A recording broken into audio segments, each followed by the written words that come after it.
Good morning, everyone. Welcome to the Commission's September 18th Planning Board meeting. Welcome.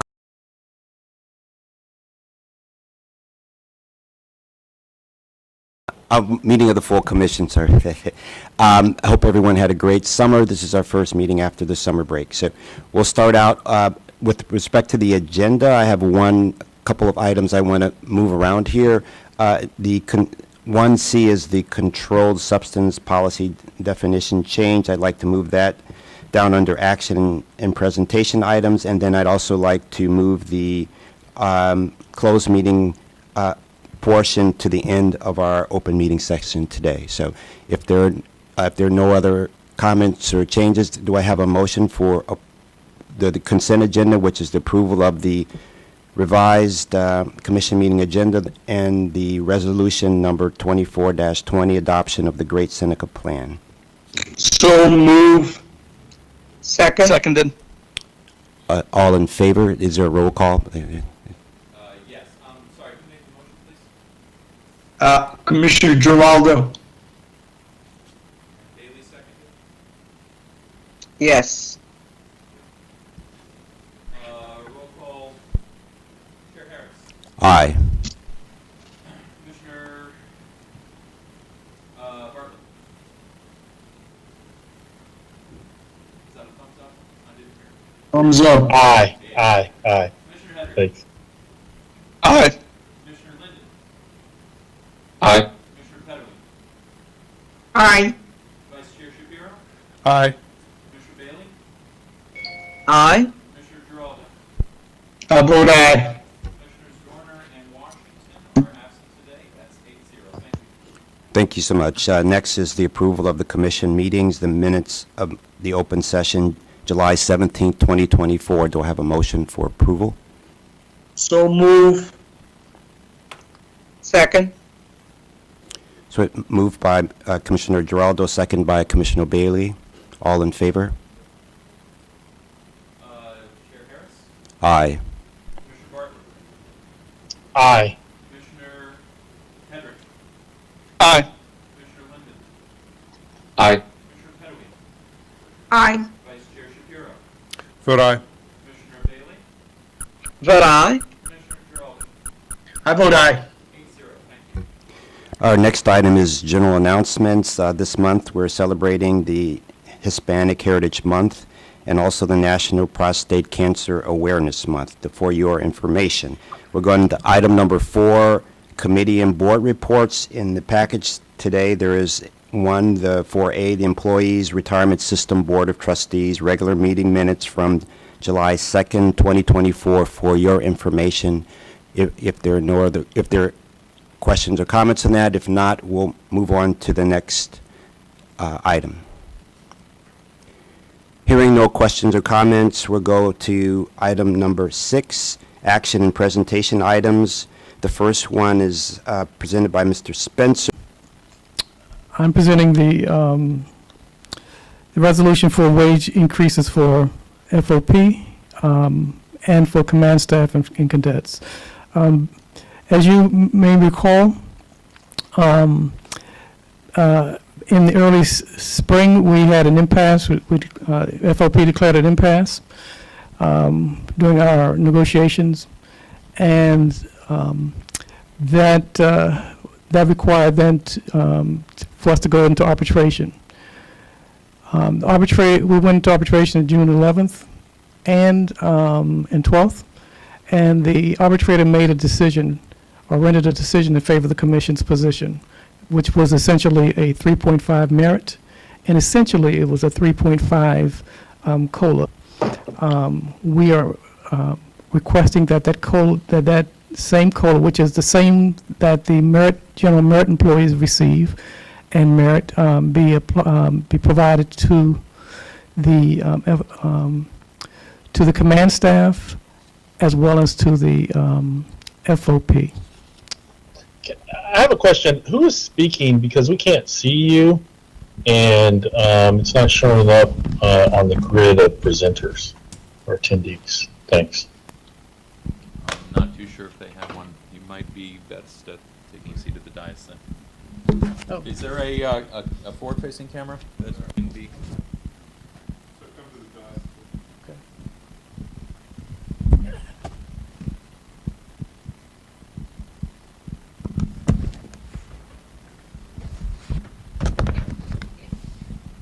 Can you see me now? Yes, because I see myself. So, again, I don't. you don't see, Oh, okay. I see you. Oh, you're up. I'm at the Oh, dais. okay. Never mind. I see you now, Bill. Okay. So basically, what I'm asking for is approval for the 3.5 and the 3.5 merit and essentially a 3.5 COLA for the FOP, and that'd be passed through to the command staff and cadets. It was the same that we had discussed earlier, and that I had received approval from from this body. And after we presented to the arbitrator ruled in favor of the commission. So with that, I request your approval. And if there's any questions, I'll be glad to answer those questions in the following closed session. So, Bill, I have a question. This is Commissioner Giraldo. So it's a 3.5 to the base, and then another 3.5 for cost of living for a total of 7? Exactly. Basically, that's it. And it's the same what that was approved for the general merit employees. Mm-hmm. Okay. Right. So I'm going to ask the general counsel, so we're going to vote on these separately, or can we do both at once? Okay, so did you explain both, or you're? Yes. Okay, great. Great. So do I have a motion to approve Resolution 24-15 and 24-16 as presented by Mr. Spencer this morning? So move. I'll second.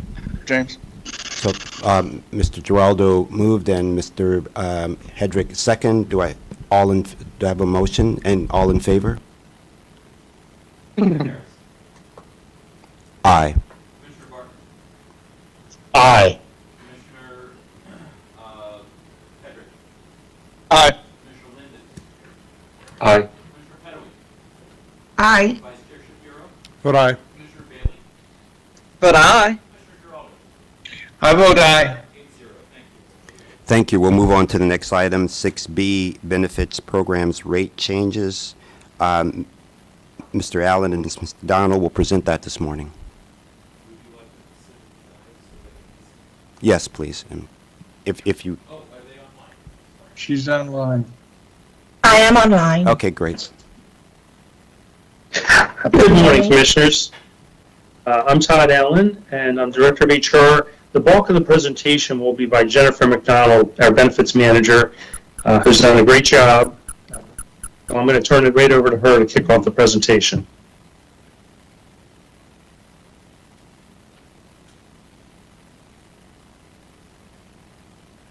Okay, good morning again. Jennifer McDonald, Benefits Manager, and I am presenting the rates for our 2025 calendar year benefit plans. I would like to go ahead and share my screen so we can follow along.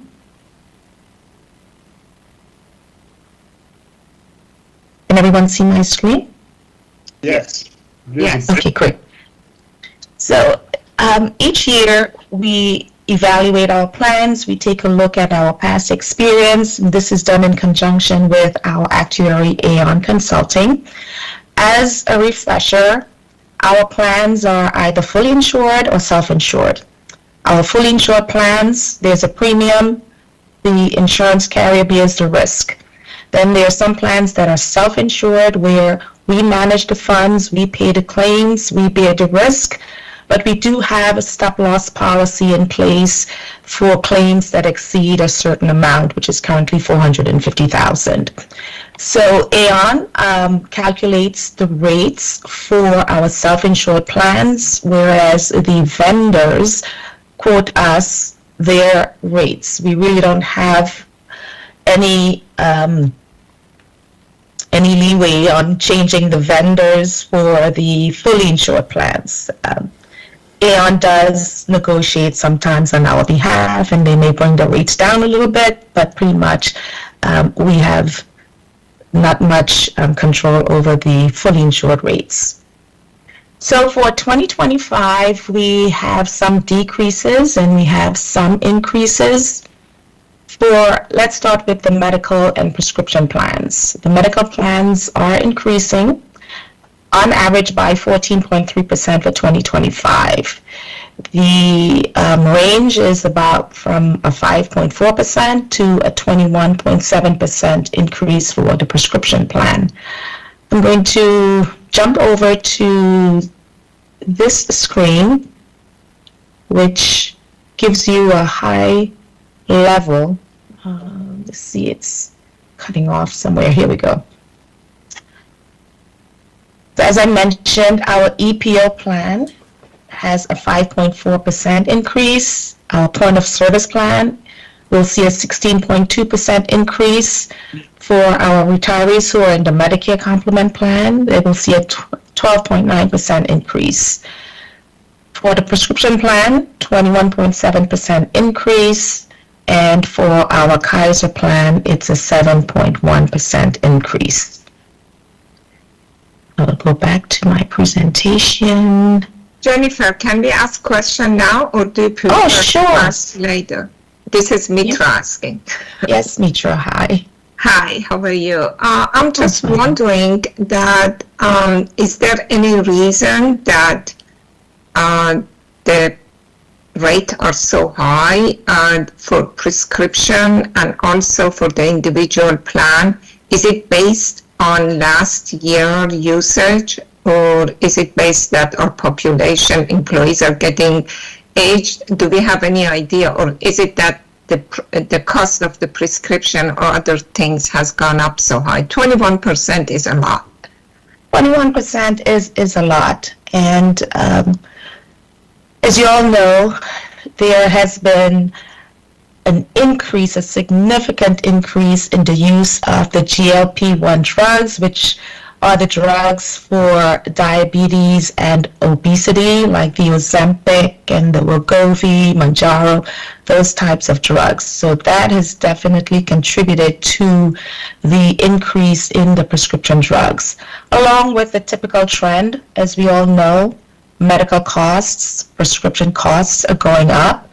We do have, as Mitra said, we look back at the last 12, 24 months to take a look at our utilization. We have seen an increased number of large claimants, and a large claimant is any claim that is over, it used to be 50,000, now it's 100,000. So we have seen an increase in our large claimants. We have also seen an increase in our stop loss. I mentioned that we have a stop loss policy that protects us from high cost claims. The premiums for the stop loss has also increased. We are going to put that out to bid later this year to see if we can get a decrease in the premiums for our stop loss. But basically it is just trend, utilization, large claims, in our own experience, and the impact of the prescription drugs, specialty drugs, and the Ozempic, and what we call the GLP-1 drugs. Yeah, it's interesting because I realize that we have that, but at the same time you hear all the time in the news that they're trying to bring the diabetic prescription down, and they have done that. So those are not true statements that we hear in the news, that the administration is reducing and helping for the diabetics and other things. So I thought that it was a lot of push to bring the cost of prescription down, but in reality, it looks like it's not happening. Is that correct? Well, there is a push, there is legislation to try to get the prices of drugs down. So it's going to take a while before that actually happens. Again, this is based on our experience from last year up through April, May of this year. So we have not seen the impact yet on our cost. This is Bill Spitzer. I want to just jump in.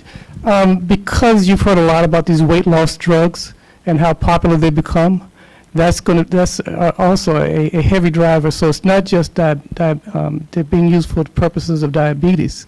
It's really, the significant increase has been really attributed to the popularity of weight loss drugs, and that's a heavy driver. And Mitra, to your point, we are implementing a program in October to monitor and manage the use of those drugs for weight loss. So that should give us some savings. Members will have to go through a prior authorization process. There will be edits to weed out those individuals who are using the drug for off-label, for example, diabetes. So that should impact the amount that we are paying for these types of drugs. Good morning, this is Todd. I wanted to slip in also the increase of specialty drugs for the high chronic conditions has been a challenge. In a moment, Jennifer's going to talk about how we are very sensitive to this increase being so significant, 21.7, and we partnered with McGeo to discuss this over several months, and we are recommending a strategy that we'll talk about in terms of tapping some of our excess reserves. Not our reserves, but our excess reserves to reduce that impact to employees. So I just wanted to put that out there. In a moment, we'll talk about our strategy to help our employees with an offset to that increase. Thanks for saying that.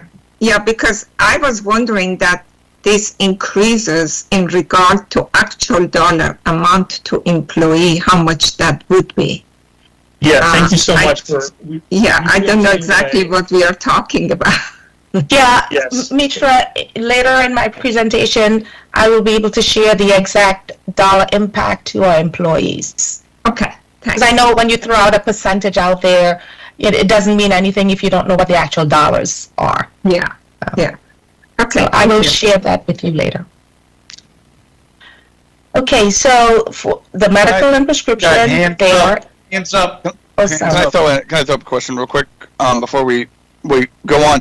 The GLP, if the increase is in primarily prescription drugs and primarily the GLP-1 agonists, those are drugs that you take for your entire life. Those are lifelong drugs. You lose the benefits if you quit taking them. Do we have a plan for a perpetual increase in our costs? Because those are not drugs you go off of, particularly if you're taking it for its original purpose, which was type 2 diabetes. If you take it for weight loss, you lose the weight loss. It just comes back. If you stop taking it, if you take it for type 2 diabetes, you have to take it for your entire life, essentially. It's something that prevents the uses of insulin. So if we're seeing the increases... we're not going to... If you're taking it for diabetes, that will continue. We are not going to make any changes for those individuals who are taking the drug for diabetes. Yeah, but I mean the off-label. I mean, there aren't a lot of off-label uses for GLP-1 agonists other than. I mean, there. Not that I know, but it was originally weight loss was an off-label use of the GLP-1s, and so if those are the considerations, then we should plan for having a perpetual increase in our prescription drug costs because they're going to be approved for use in weight loss, and they are drugs that they're maintenance drugs. There's not drugs you can stop taking. Correct. Yeah. Okay. I'm just that's a large increase to see and have it attributed largely to prescription drugs that are then required to be used for a lifetime. So we're looking at an increase in the foundational floor of our cost for prescription drugs, and I think it's worthwhile to take a hard look at that cost over time. Yeah, and it's of course it's not just the I agree with the commissioner on that point, but just to address Mitra's point, when she said the administration said they're working on reducing the cost of, they have The Yeah. insulin is now But capped. insulin. It's Yeah, but not insulin. it's insulin. They never said it was for the weight loss drugs that the people are using for weight loss. They capped the insulin.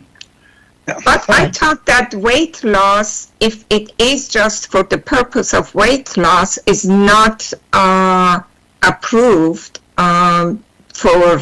because I know that a lot of people, they just want to do it for weight loss, but that shouldn't be paid under insurance, and I don't believe it is right now. Yeah. I think that those medication that helps for diabetic and it is important for the health should be like plastic surgery or use things that you just want to lose weight, those shouldn't be paid. Are we allowing that to be paid under our insurance? So, Commissioner Pettit, these are great questions, and you and Commissioner Hedrick brought up a couple great points, and staff will consider those as we move forward with this. But those are great questions, and definitely they will look through this as we go on to the next step, if that's okay with you. Okay. Yeah, I'm just wondering that I don't think that the rest of the commission should be paying if people want to lose weight. Right. But we should, and I know that a lot of insurance, they don't approve it. Okay. So I do not know if we are or not. Okay.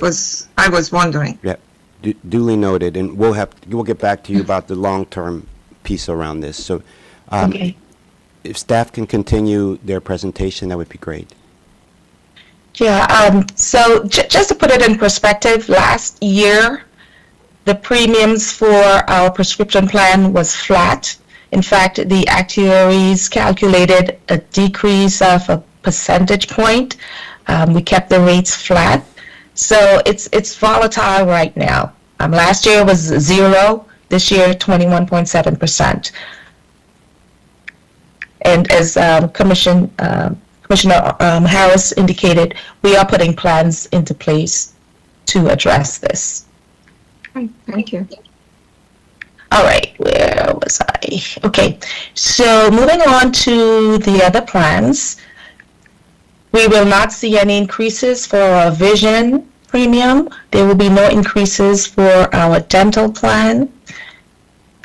There will be a decrease in our life insurance plans for the basic life. And these rates are, most of them are guaranteed. For the vision plan, it's guaranteed through 2026. So no increases next 25 or 26 for the vision plan. No increases for the dental plans up until 2020 through the end of 2028. Life insurance plans, it's decreasing by 7.6%. That's guaranteed through 2029. And for our supplemental and accidental death and dismemberment, again, rates remaining unchanged and guaranteed through 2029. For our disability plans, we will see a decrease of 9.8%, guaranteed through 2028. For the supplemental long-term disability, those premiums are decreasing by 10%, guaranteed through 2028. And rates for the administration of our sick leave bank will decrease slightly from $1.45 per member to $1.40, guaranteed through 2028. So as Tom mentioned earlier, we had discussions with McGeo because, yes, we were all surprised that the prescription increase is 21%. We have discussed this with McGeo, and we are going to use our excess reserves in the group insurance fund to reduce that increase by 10%. So it will be a 11.7% increase that we are passing on, as opposed to a 21.7% increase. So we're using approximately $1.7 million out of the group insurance fund excess reserves to mitigate that large increase. So Mitra, you wanted to know what, and I'm sure everyone else wants to see an example or a sample of what that looks like in terms of dollar amounts. There's a attachment B that shows the different categories. You know, Fraternal Order of Police, they pay a higher cost share, 77% paid by the commission and 23% paid by the employee. So looking at the largest increase, if you have family coverage for the prescription plan, it's a $10 increase over the 2024 biweekly premium. When we look at the United Healthcare point of service, because the prescription plan and the point of service were the two highest increases, it's an additional $42.49 per pay for a family coverage. For the non-represented, it's slightly less because they pay, in some cases, 15% or 20%. So for the prescription plan, someone with single coverage, $2.18 additional. For two-member, $4.36. For a family, an additional $6.54. For the POS, the point of service plan, for a single person, it's an additional $12.32. For a two-member, $24.63, and for a family, $36.95. Any questions? So are these rates fixed, or you're gonna check those and then you get back to us? I don't know. No, these are the rates. Mm-hmm. Okay, these are the rates. So are you gonna get back to us about off-label, drugs that if commission is just accept them to pay, or is it based on approval? I don't have an answer. That how do we do it now, and if you're planning to change it? Well, as I mentioned, we are working with Caremark to implement a program that will address the use of the GLP drugs. Plans are underway to implement Caremark's GLP-1 Smart Edit for drugs and weight management.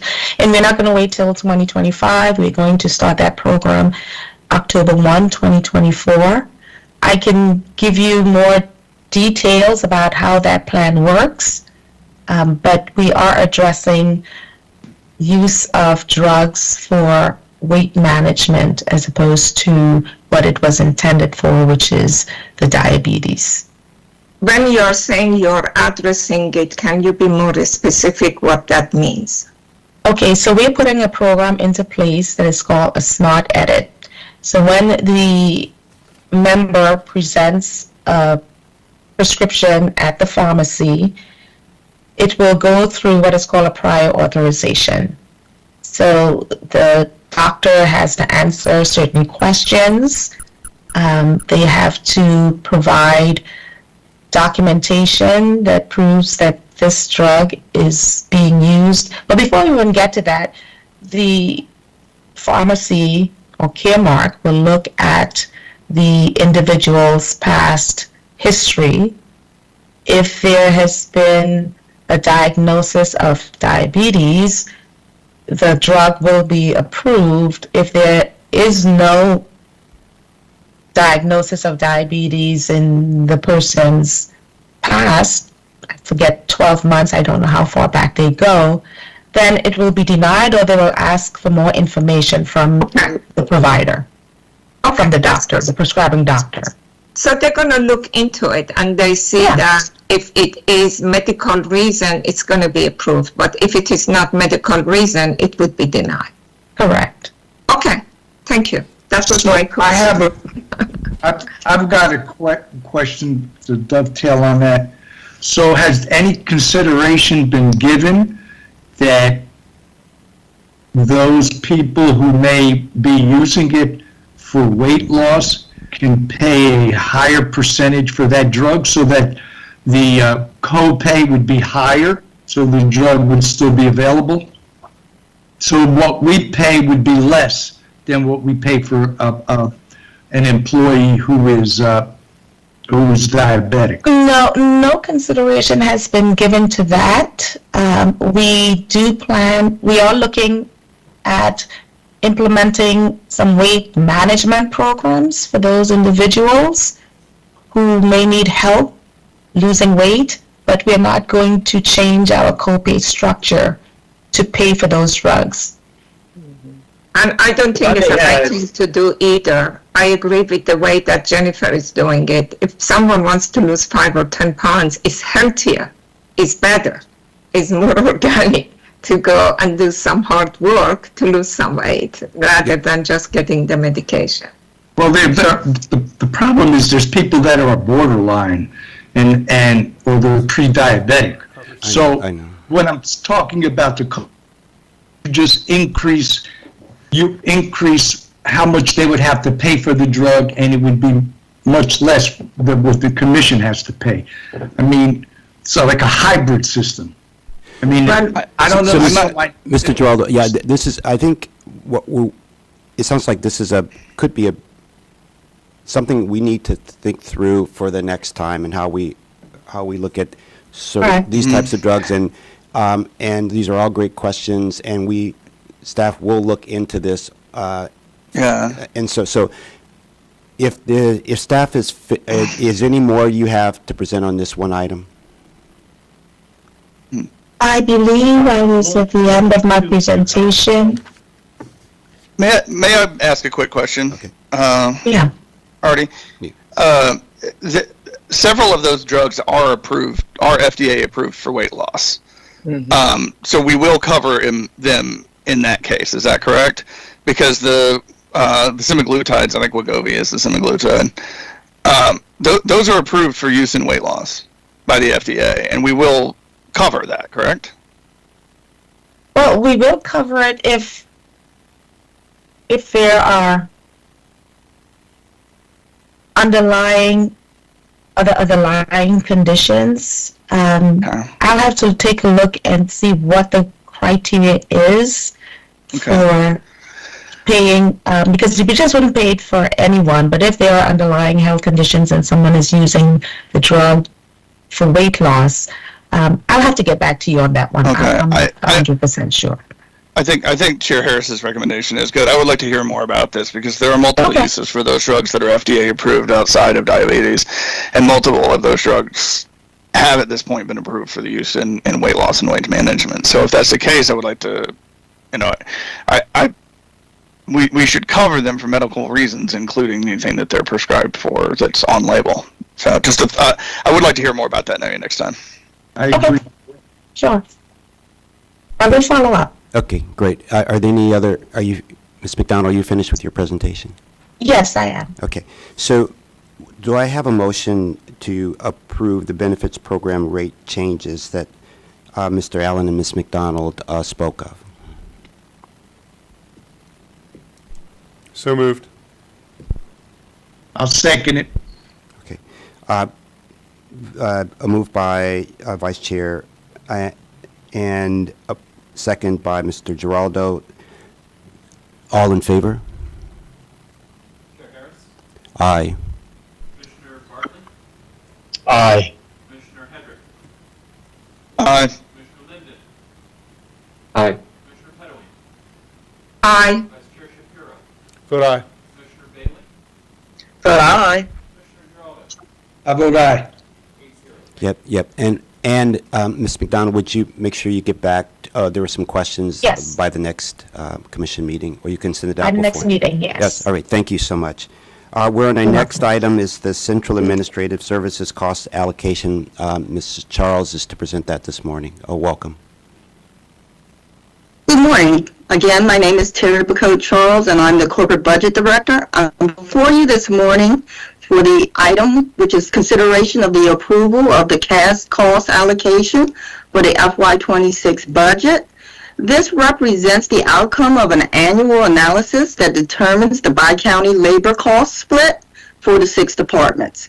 The calculation method includes the use of the percentage of time allocated to each county as extracted from the time card system, as well as based on cost drivers, particularly impacting finance and DHRM, as well as agreed to 50-50 allocations which apply to the merit board and corporate IT. cost drivers for DHRM really reflect what the employee records activity has been. So literally, it is assessment of the number of the PA2s that are processed. And for recruitment, it is the number of applications. So as you will later see, Montgomery County in this past year did have quite a bit more activity in a good way with regard to their recruitment efforts. Now, as described in the greater detail within the analysis, again, it compiles the labor data, and it does it for a rolling 3-year average in an attempt to smooth individual year variations. The FY24 data was updated, and again, there was no changes in the methodology used, and we are recommending adoption of this year's results, which will shift additional costs to Montgomery County. If using the FY25 numbers as an estimation, it is an additional $300-some thousand. DHRM represents about $220,000 of it, and OIG represents about $76,000 of it.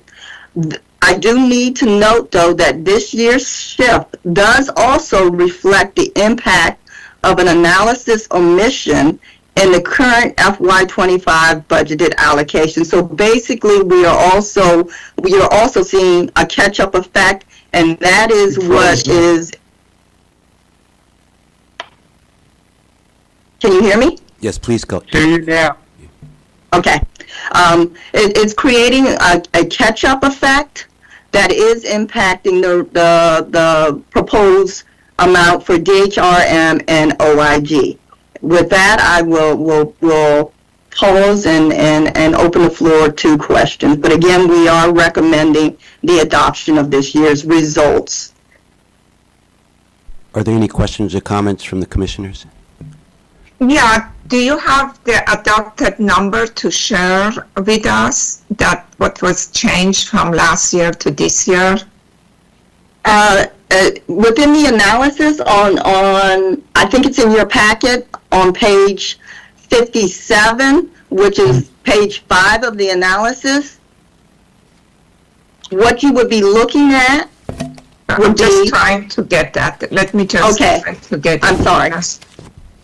I have to go to, it's 57. page Yes. 57. 57 in the packet, Oh, which is page 5 in the analysis. Okay, let me just get to page 57. While are you getting there, Mitra? Budget Director, could you go over again what was the catch-up analysis, that piece? Could you explain what that was?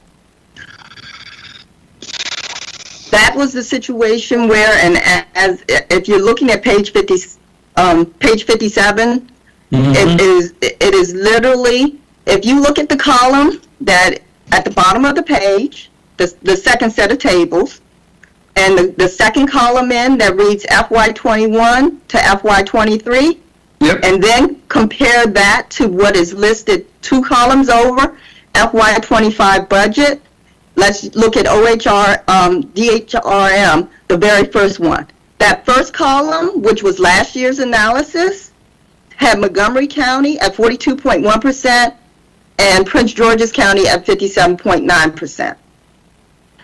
What is in the FY25 budget is 41.7 and 58.3. That's what I'm referencing as the omission. I cannot speak to why the 42.1% was not applied, but it wasn't applied in our current budget. So then, when you move over to the third column, which is the latest analysis, as opposed to the jump going from 42.1 to 43.8, we're experiencing the jump of 41.7 to 43.8, just because of the fact that FY25 did not track according to last year's 3-year rolling analysis. So that's what I'm referencing as the omission, which then creates a bit of a catch-up effect. Okay, thank So you. this has been reviewed by the departments and are okay with that? It has been shared with, the data has been shared with them, and there was the question which prompted me to try to figure out what occurred and why there was this divergence from last year's analysis to what was budgeted. Yeah, So yes, they have reviewed it, and they called my attention to the omission that occurred in FY25. Yeah, the budget director did meet with the Parks and Planning, Montgomery Parks and Planning, Commissioner Pedalum, and we had some discussions on this. Yes, it is, having the 300,000, we'll have to figure out how to make that up, but we went over this, and we understand why now, because of this, sort of this omission from the past. Right, that's something that hopefully the department has to, the Montgomery side has to look into to budget for the next fiscal year, correct? Correct. Yeah, that's a big amount. Yeah. Okay, thank you. Are there any other questions or comments from the commissioners?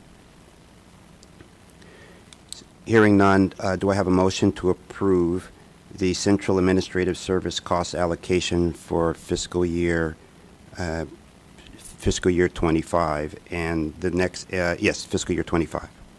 So move. Second? So, Mr. Giraldo moved, and who seconded? I'm sorry. Ms. Bailey, Really? all in favor? Chair Harris, Aye. Commissioner Bartley, Aye. Commissioner Hedrick, Aye. Commissioner Linden, Aye. Commissioner Pettaway, Aye. Vice Chair Shapiro, Vote aye. Commissioner Bailey, But aye. Commissioner Giraldo. Vote aye. 8-0, thank you. Great. Next, we're going to item number, we have going back to the 1C, which is, we'll bring it down here. It's the controlled substance policy definition change, where Ms. Harbin and Mr. Beckham will present this morning. There's a minor change, but we wanted to make sure the board, the commission knew why we're recommending this change. Thank you.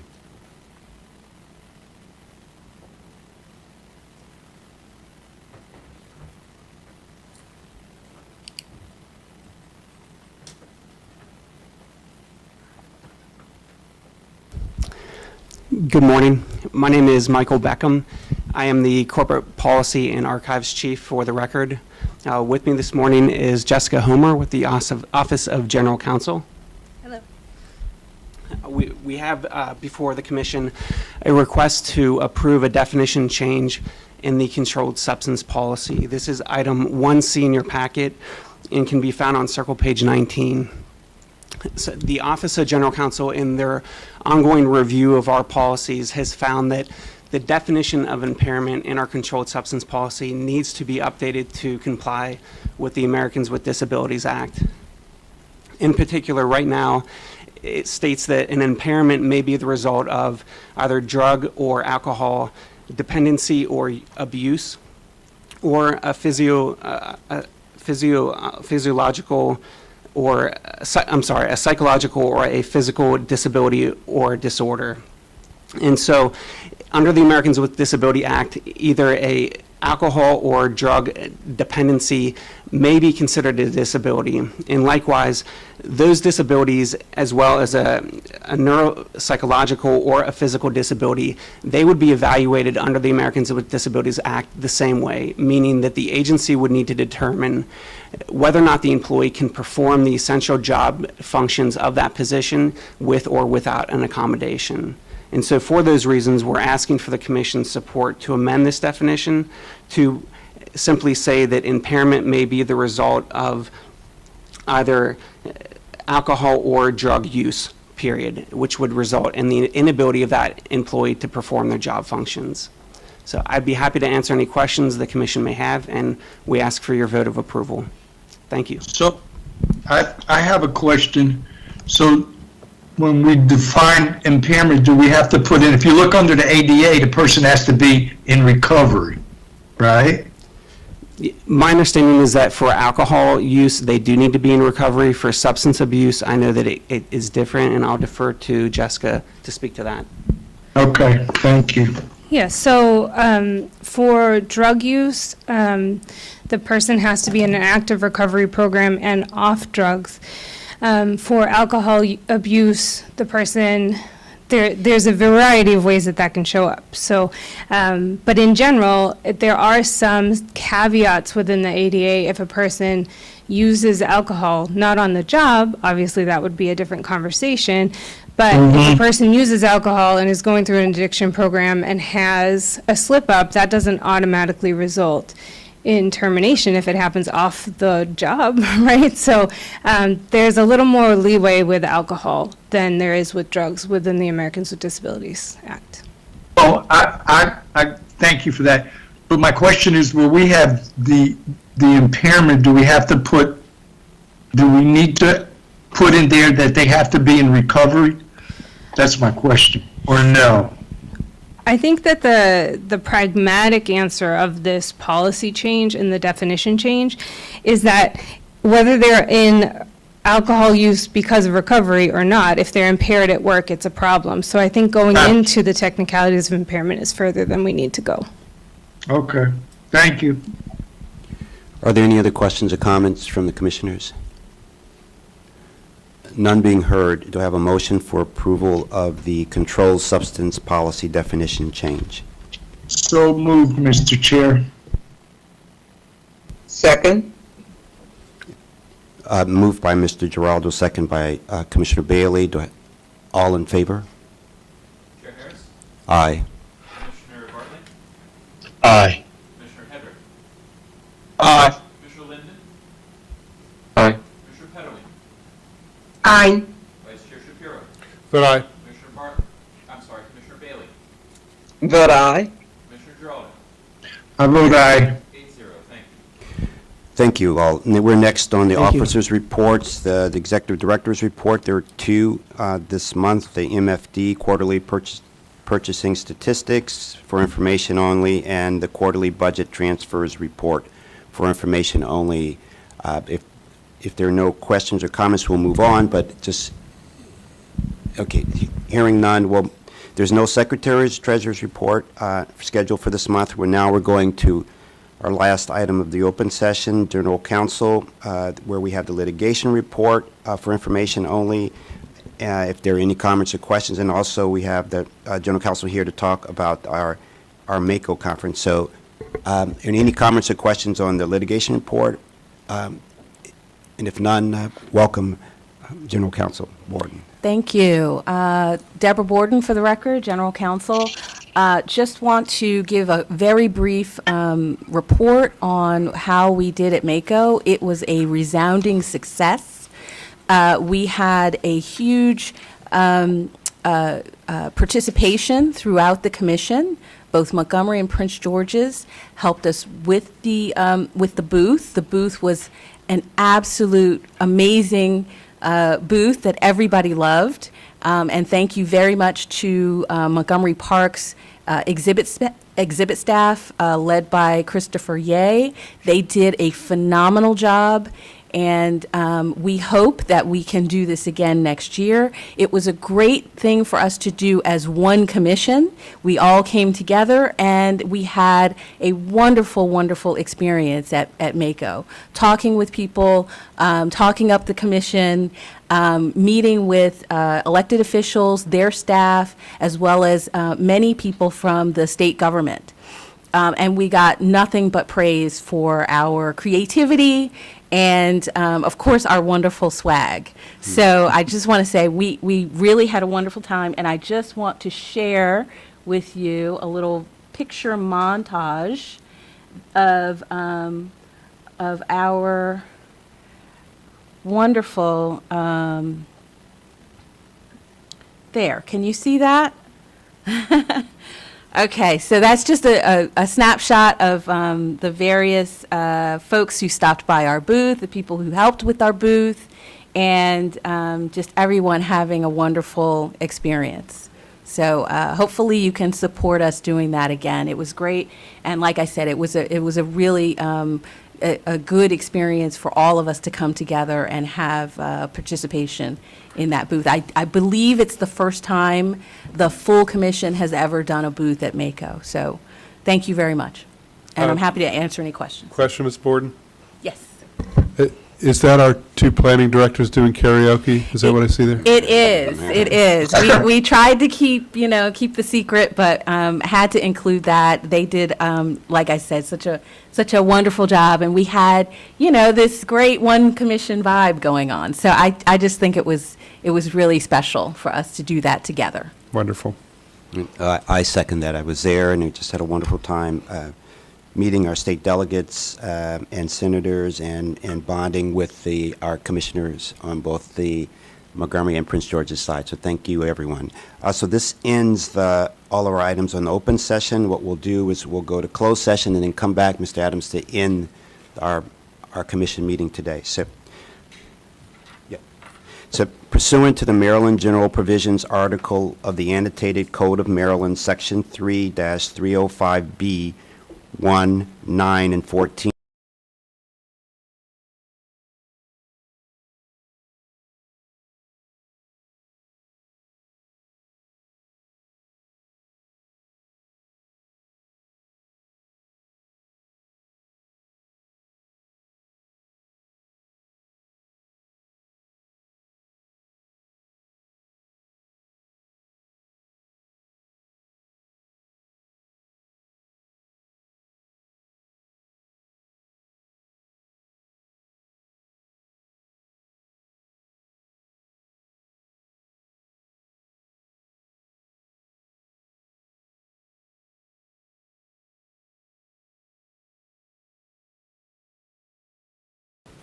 Second by Commissioner Bailey. All in favor? Aye. Aye. Aye. Commissioner Bartlett?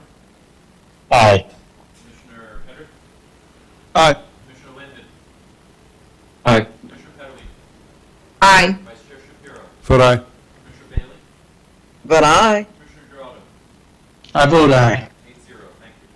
So we'll go into closed session within 5 minutes, and then we'll come back in approximately an hour.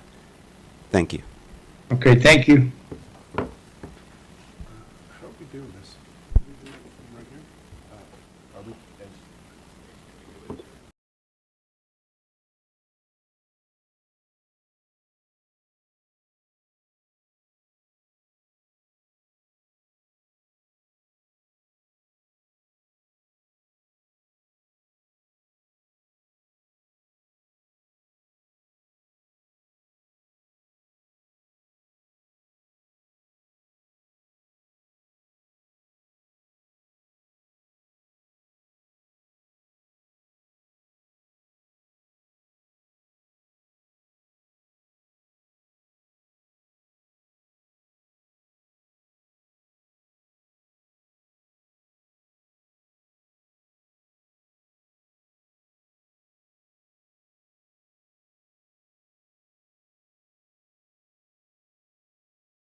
Good afternoon. We're back in open session. In closed session, we continued the procurement matter and we voted on the personnel item. Is there any other further business for the commissioners? None heard. This ends our commission meeting for Wednesday, September 18th, 2024. Thank you.